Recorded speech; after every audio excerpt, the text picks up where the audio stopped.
Human beings are naturally resilient. That's why we're here. Everything that's happening, we're feeling somewhere.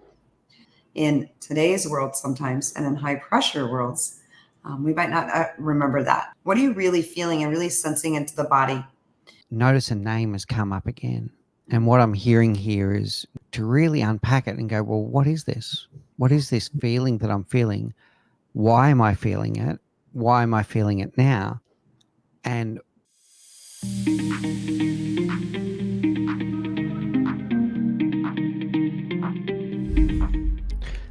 let's unpack that part about resilience a little bit more. So how does MPEAK teach someone to embrace resilience, and what role that can play in their high performance, in their leadership, in the way that they go about their work?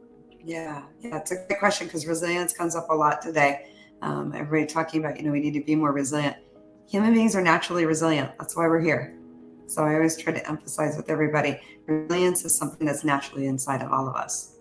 In today's world, sometimes, and in high pressure worlds, we might not remember that. So resilience is really about knowing when we're in a space of maybe difficulty and being able to notice it and learning how to sit with it and knowing that we're able to pass through all of those things.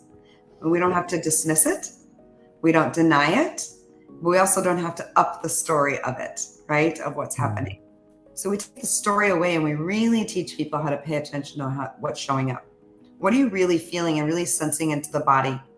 We use the body a lot because the thinking mind, the candle to the feeling body. That's a quote by Judson Brewer, and I absolutely love it. Everything that's happening, we're feeling somewhere. So resilience is really how do you tap into what you're feeling before you react to it, deny it, dismiss it, or judge it.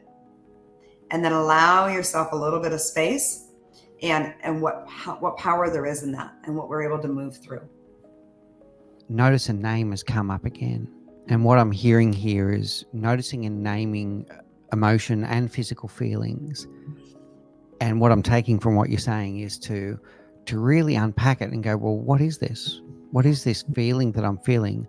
Why am I feeling it? Why am I feeling it now?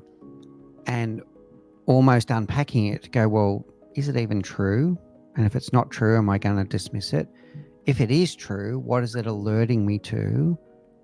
And once I know what it's alerting me to, I can have a better response. Yeah. And this enables me to either withstand whatever that trauma is that's happening in my life, or let it go and move forward. The essence really is to know that everything's inside every human being. If we can remember that thoughts and emotions are what you have, they are not what you are.